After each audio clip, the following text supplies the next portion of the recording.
lijepo. Što se tiče prijevoda, govore uvijek da je hrvatski službeni jezik u Europskoj uniji, također da je temeljno načelo Europske unije više jezičnost.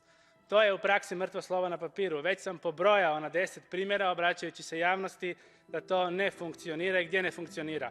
Od plenarne, odbora, amandmana i tako dalje.